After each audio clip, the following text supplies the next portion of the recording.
Ya, dialog kita lanjutkan kembali masih bersama Prof. Hikmahanto Juwana dan melalui sambungan telepon sudah ada juru bicara dari Kementerian Luar Negeri Armanata Nasir. Pak Armanata. Selamat pagi Mas Yudi, selamat pagi Pak Hikmahanto. Halo, selamat pagi. Pak Armanata, ini apa alasan atau latar belakang pada akhirnya Indonesia dan juga bekerja sama dengan sepakat dengan Malaysia dan Thailand untuk menerima ini pengungsi Rohingya? Alasan utamanya sangat simpel ya, itu adalah masalah kemanusiaan. Dan kita sebagai bagian dari bangsa internasional, kita berkewajiban untuk memberikan bantuan kemanusiaan terhadap orang-orang yang membutuhkannya. Ya, silakan Pak Armanata. Halo? Ya, Pak Armanata. Ya, kalau kita bicara soal alasan kemanusiaan, itu memang satu alasan yang sulit untuk ditolak. Namun bagaimana dalam proses pelaksanaan ini, Pak Armanata? Ini kan mereka jumlahnya begitu besar, butuh tempat, butuh dirawat, butuh segala macam lah untuk memanusiakan mereka sebetulnya kan. Nah ini bagaimana? Ya, ini lagi menunjukkan kebesaran bangsa Indonesia ya. Pertama, kita kan juga bukan merupakan bagian dari konvensi on refugee. Namun demikian kita mengadopsi prinsip-prinsip, kita menerapkan prinsip-prinsip tersebut seperti prinsip non-reformal. Kita sebagai bangsa memang tentunya punya kewajiban ya sebagai bagian dari bangsa dunia untuk membantu sesama yang membutuhkan. Dalam konteks ini juga kita sudah jelaskan seperti dengan pertemuan para menteri kemarin bahwa pada intinya kita bersedia menjadi tempat untuk processing ya, di mana kita meminta badan-badan PBB seperti UNHCR dan IOM untuk masuk dan mengambil langkah secepatnya untuk bisa melakukan resettlement dan repatriation.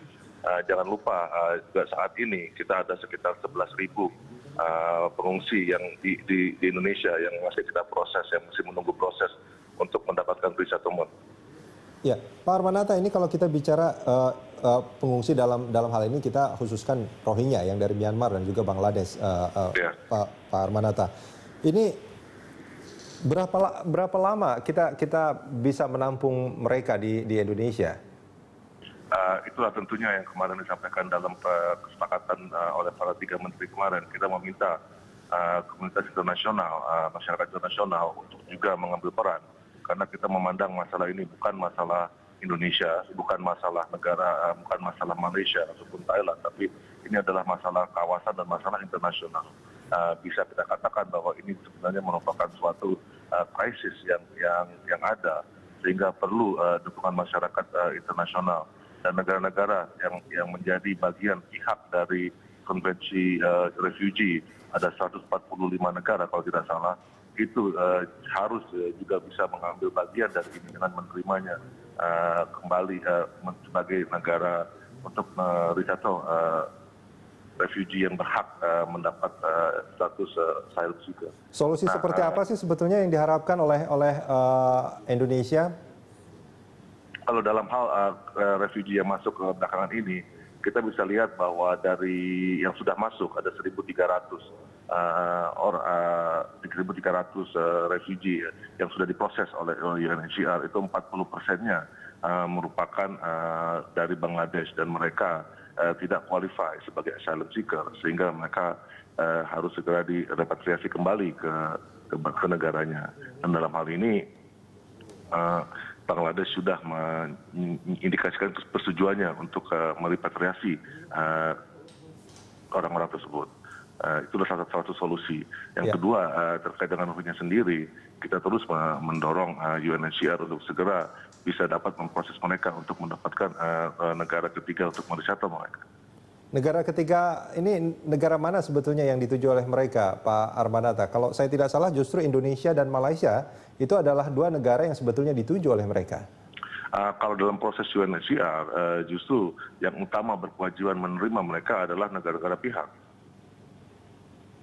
Maaf, bisa diulangi Pak Armanata? Kalau dalam konteks konvensi refugee, justru yang berkewajiban untuk menerima mereka adalah negara-negara pihak dari konvensi tersebut.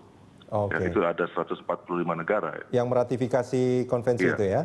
Nah, tapi bagaimana ketika mereka menginginkan untuk menuju Indonesia dan Malaysia? Artinya kita berhak menolak atau bagaimana sebetulnya jadinya, Pak Armanata? Pada dasarnya yang tadi saya sampaikan bahwa Indonesia menerapkan prinsip non refoulement. Jadi kita tidak akan menolak refugee yang sudah tiba di Indonesia. Dan kalau dikatakan bahwa tujuannya adalah Indonesia ke Malaysia, saya kira itu harus dilihat kembali ya. Karena memang kebetulan saja itu kita merupakan wilayah yang terdekat dari di mana mereka bisa pergi gitu. Ya, Pak Armanata, maaf ini kalau boleh saya baca sedikit bahwa dari kesepakatan kemarin itu akan diberikan paling lama selama 1 tahun. Setelah itu ada proses resettlement dan juga repatriasi. Apakah itu juga termasuk dalam kesepakatan yang ditandatangani kemarin? Iya, itu merupakan satu kesepakatan ketiga negara bahwa Malaysia dan Indonesia bersedia untuk menerima migran irregular yang saat ini berada di tengah laut. Namun demikian kita meminta dukungan internasional, komunitas masyarakat internasional untuk dapat membantu resettlement-nya bagi yang berhak untuk mendapatkan resettlement.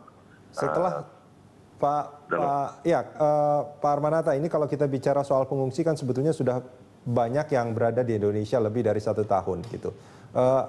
Apa solusinya Pak dengan banyaknya pengungsi yang masuk ke Indonesia ini? Setelah 1 tahun akan seperti apa nanti? Karena ini jumlahnya kan luar biasa.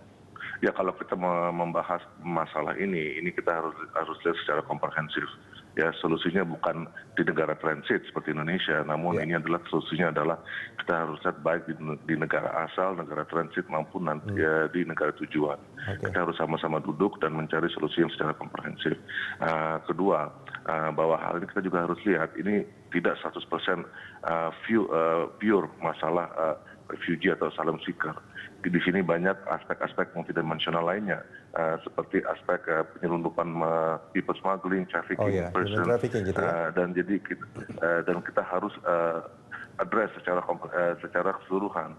Kita harus lihat dari aspek hukumnya, dan kita harus benar-benar melakukan penegakan hukum yang jelas, yang tegas ya terhadap orang-orang yang membantu mereka, menyelundupkan mereka. Pak Armanata, terima kasih banyak sudah bersama kami di Dialog Pagi. Ya, terima kasih. Ya, Pak Hikmanto, ini menarik sebetulnya ya apa yang dikatakan oleh Pak Armanata tadi. Ini bukan hanya masalah refugee, bukan hanya masalah pengungsi, tapi di dalamnya bisa jadi ada people smuggling atau human trafficking segala macam. Ini pasti akan menjadi masalah serius, lebih serius lagi sebetulnya. Betul sekali. Jadi ada mereka yang dari Bangladesh. Jadi bukan Rohingya, Bangladesh yang tujuan mereka, dan kebetulan memang secara postur juga mirip. Memang kalau di Myanmar kaum Rohingya ini dianggap sebagai masyarakat Bangladeshi gitu ya. Sehingga ada orang-orang dari Bangladesh yang biasanya pergi ke Malaysia untuk mencari pekerjaan, lalu mungkin karena ada pengetatan di Malaysia, maka mereka melalui jalur-jalur ilegal, melalui jalur-jalur laut. Dan ini biasanya tidak mereka sendiri yang melakukan, tetapi juga ada mafianya, ya, yang disebut kemudian jadi human trafficking, penyelundup manusia. Nah, lalu kemudian dari masyarakat Rohingya sendiri juga ada yang ikut di dalam situ, sehingga mereka ketika tertangkap langsung mengatakan kami ini pengungsi. Nggak mudah memang. Ya, ini yang tadi seperti Pak Atta katakan bahwa harus ada satu tempat yang akan melakukan screening. Jadi ini screening proses yang akan nggak tahu disediakan Indonesia mungkin bersedia untuk menyediakan satu pulau seperti Pulau Galang. Lalu kemudian kalau mereka memang dianggap sebagai orang pencari pekerjaan gitu ya, dan dianggap sebagai terlibat dalam human trafficking, mereka akan dipulangkan. Istilahnya direpatriasi. Tetapi kalau mereka benar-benar pengungsi, maka mereka akan dimukimkan, di-resettle. Di-resettle ke pertama adalah negara-negara yang meratifikasi konvensi pengungsi. Dan ini mereka wajib untuk menerima itu? Mereka seharusnya punya kewajiban, tetapi kalau misalnya langsung dikasih semua ya pasti mereka tidak. Nah ini yang prosesnya lama. Nah oleh karena itu belajar dari Pulau Galang yang bertahun-tahun ya pulau itu ada sampai benar-benar habis begitu, itu sudah memakan waktu yang lama. Maka saya yakin ketika Indonesia dengan Malaysia menandatangani kesepakatan ini, mereka sepakatnya cuma 1 tahun. dan mengatakan bahwa masyarakat internasional Anda harus bertanggung jawab setelah 1 tahun ini. Jangan kemudian seperti Pulau Galang kita mendapat kritikan karena apa? Mungkin mereka hidup tidak layak dan lain sebagainya. Lalu kita dikritik hak asasi manusia dan lain sebagainya. Saya katakan Indonesia ini sahabat bagi semua. Tetapi kalau kepentingan nasional kita sudah diganggu dan kemudian dijatuhkan, kita harus lawan. Baik, Manto, jadi bagus kalau misalnya cuma 1 tahun aja. Kita akan sambung ini di segmen berikutnya. Baik.